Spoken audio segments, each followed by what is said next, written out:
আল্লাহর কসম করে বলি, যেই জমিনে একজন আলেমকে মাথায় হেলমেট পরিয়ে, বুকে বুলেট প্রুফ জ্যাকেট পরিয়ে জনগণের সামনে লাঞ্ছিত করবার চেষ্টা করা হয়েছে, অপমানিত করবার চেষ্টা করা হয়েছে, আল্লাহর কসম তারা যদি অনুতপ্ত না হয়, তারা যদি তওবা না করে, আলেমদের সামনে মাথা নত না করে, আল্লাহর কসম তাদের প্রতিটা টুকরা বাংলার ৫৬,০০০ বর্গ মাইলের জমিনে ছড়িয়ে থাকবে। পরিষ্কার বলছে আমরা প্রতিশোধে বিশ্বাসী নই, আমরা প্রতিশোধকামী নই। কথা বলেছে ইসলামের জন্য, কথা বলি ইসলামের পক্ষে, দেশের পক্ষে। রব্বে কাবার কসম, আমাদের বিরোধিতা করলে তোমাদের অস্তিত্ব থাকবে না। লম্বা বক্তৃতা করবার কোনো সুযোগ নেই। অনেক ওলামায়ে কেরাম এখানে আছেন, কারা নির্যাতিত আলেমরা এখানে বসে আছে। এই ওলামায়ে কেরাম কারাগারে কি কষ্ট এবং ত্যাগ স্বীকার করেছেন, আমার মুক্তির পরে অনেকে অনুরোধ করলেও সে বিষয়ে আমি কোনো কথা বলি নাই। আমি মনে করেছি এতে করে মাঠ পর্যায়ের লোকেরা আরো বেশি ভয় পেয়ে যাবে। ওলামায়ে কেরামের সঙ্গে কারাগারে যে আচরণ করা হয়েছে, ওলামাদেরকে কারাগারে যেভাবে নির্যাতন করা হয়েছে, এমনিতে কারাগার একটা নির্যাতনের জায়গা, কষ্টের জায়গা, এটা আমরা সবাই জানি। কারাগারের ভেতরেও বিশেষ কিছু সেল আছে, ফাঁসির সেল বা নির্যাতনের সেল। মূলত ওলামায়ে কেরামকে সেই সেলগুলোতে বন্দি রেখে নির্যাতন করা হয়েছে।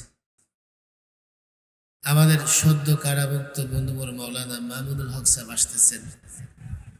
আমি অনুরোধ করব পেছনে পেছনে কেউ না আসি, মঞ্চে আসলে আমরা সবাই দেখতে পাবো। মাওলানার পেছনে কেউ না আসি, স্টেজে এসে বসার মতো জায়গা নাই। আমরা যে যেখানে আছি বসে পড়ি, বসে পড়ি। একটা স্লোগান দিলে দাও।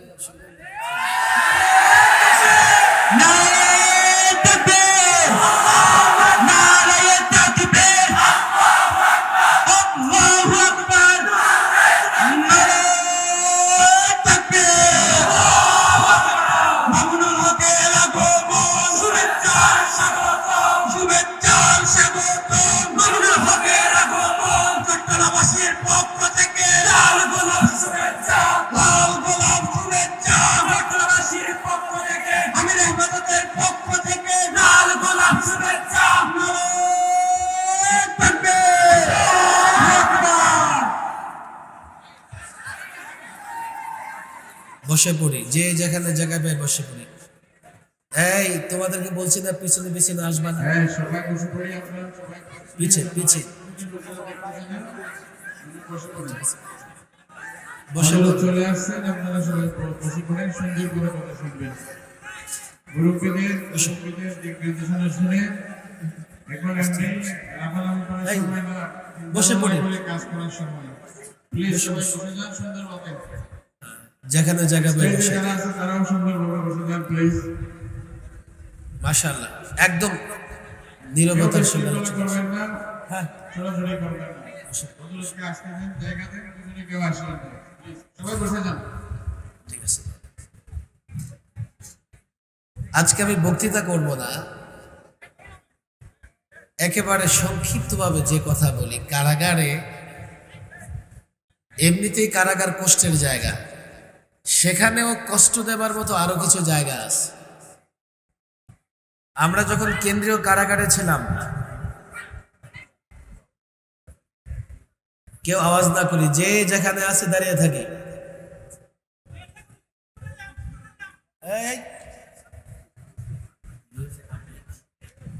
কেউ আওয়াজ না করি ডানে ভাই।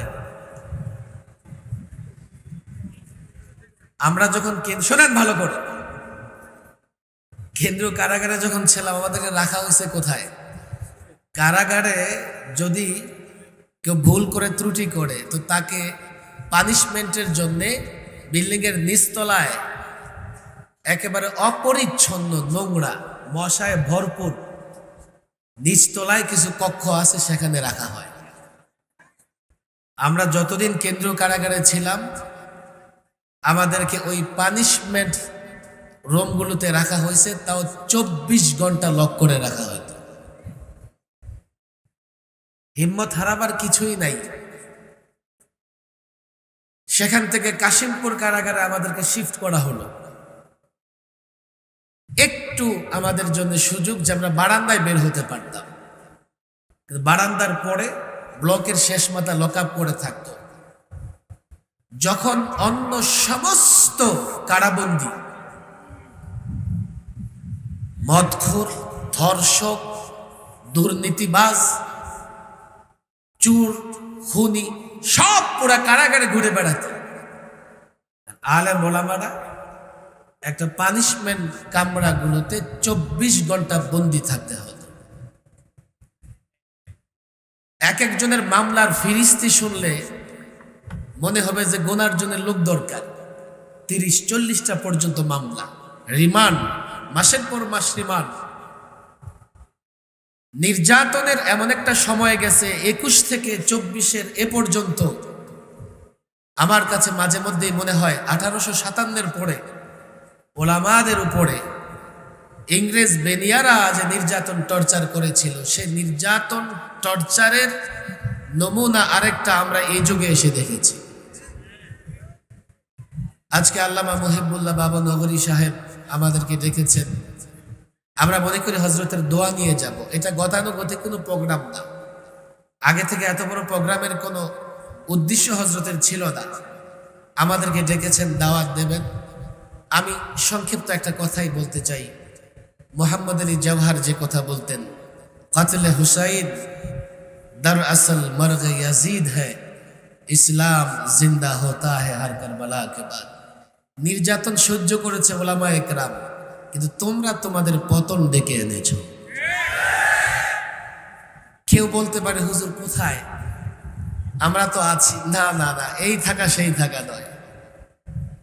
আছো বটে, তোমাদের ঘুম আল্লাহ হারাম করে দিয়েছে। তোমাদের ভেতরে আল্লাহ এত বিচ্ছিন্নতা, এত গ্রুপিং তৈরি করে দিয়েছেন। এখন তোমাদের একজনের সাংসদ তার লাশের টুকরা পর্যন্ত খুঁজে পাওয়া যাচ্ছে না। যেই জমিনে ওলামাদের রক্ত পড়েছে, আল্লাহর কসম করে বলি, যেই জমিনে একজন আলেমকে মাথায় হেলমেট পরিয়ে, বুকে বুলেট প্রুফ জ্যাকেট পরিয়ে জনগণের সামনে লাঞ্ছিত করবার চেষ্টা করা হয়েছে, অপমানিত করবার চেষ্টা করা হয়েছে, আল্লাহর কসম তারা যদি অনুতপ্ত না হয়, তারা যদি তওবা না করে, আলেমদের সামনে মাথা নত না করে, আল্লাহর কসম তাদের প্রতিটা টুকরা বাংলার 56,000 বর্গ মাইলের জমিনে ছড়িয়ে থাকবে। পরিষ্কার বলছে, পরিষ্কার বলছে, আমরা প্রতিশোধে বিশ্বাসী নই, আমরা প্রতিশোধকামী নই। কথা বলেছে ইসলামের জন্য, কথা বলি ইসলামের পক্ষে, দেশের পক্ষে। রব্বে কাবার কসম, আমাদের বিরোধিতা করলে তোমাদের অস্তিত্ব থাকবে না। ওলামাদের উপর নির্যাতন করে তোমরা তোমাদের কবর রচনা করেছো। ওলামাদের উপর নির্যাতন করে তোমরা তোমাদের পরকালকে ধ্বংস করে দিয়েছো। তওবা করো, ওলামাদের সামনে নত হও, মাফ চাও, না হলে আল্লাহর কসম তোমরা তোমাদের পরিণতি, তোমাদের দলের লোকজনের পরিণতি নিজ চোখে দেখে যাবে। আজকে হেফাজতের এই সম্বর্ধনা বা দোয়া সবাই, আমি হেফাজতের যারা নির্যাতন সহ্য করেছেন লম্বা সময়, আমি তাদের নিয়ে বড় আশাবাদী। ওনারা যদি হেফাজতে ইসলামের পতাকা তোলে, হেফাজত ইসলাম পতাকা তোলে সমবেত থাকেন, আমার বিশ্বাস ইনশাআল্লাহ আল্লামা মুহিবুল্লাহ বাবু নগরী হজরতের নেতৃত্বে আমরা আরো অনেক কাজ করতে পারবো। আল্লাহ তৌফিক দান করুন। ওমা তৌফিকি ইল্লা বিল্লাহ ওমা আলাইনা ইল্লা। সম্মানিত সংগ্রাম উপস্থিতি, এ পর্যায়ে সংক্ষিপ্ত আকারে মূল্যবান বক্তব্য রাখবেন